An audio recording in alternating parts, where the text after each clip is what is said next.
The first step is to do keyword research. You want to know what people are already searching for. So a lot of times a big mistake that people will make is they'll make this really great video, some fantastic content, they'll put it out there and then they just title it whatever they think it should be titled. Well, unfortunately, that makes your video really hard to find. It's not searchable. So remember that YouTube is owned by Google, and Google is this giant search engine.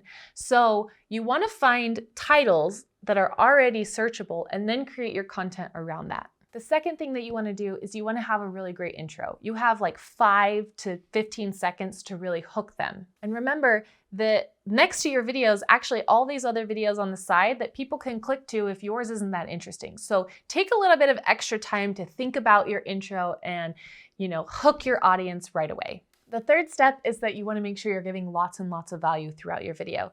So if you did keyword research to find out what people are already searching for, and then you're creating your content around that, you want to make sure that you're answering the question and you're going into as much detail as you can so that they walk away with the video feeling like they got exactly what they came for. 8 to 12 minutes is really the ideal length. Sometimes you're going to have shorter videos, sometimes you're going to have longer videos, but if you stay within that amount of time, it's long enough that you can give really great value, but it's short enough that you're not going to lose people's attention span. Step 4 is to have a call to action. So you just gave all of this really amazing value all throughout the video, and then at the end, you want to give them something to do. Give them some sort of action step to take, right? People expect that. So that could be subscribe. It could be going to a link in your description box below to get your course or your book or to go to your event. You want to know where you're driving them to.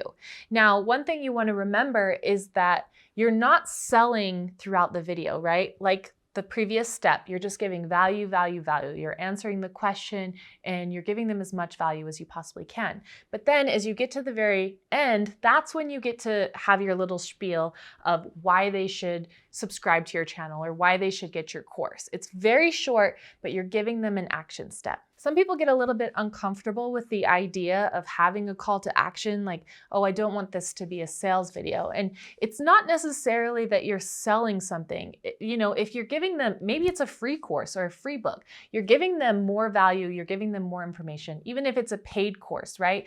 You're sending them to something that they're already looking for. So you almost be doing a disservice to them by not giving them a way to contact you or to learn more about what you're doing and what your product is. The final step is to be yourself. The camera doesn't lie.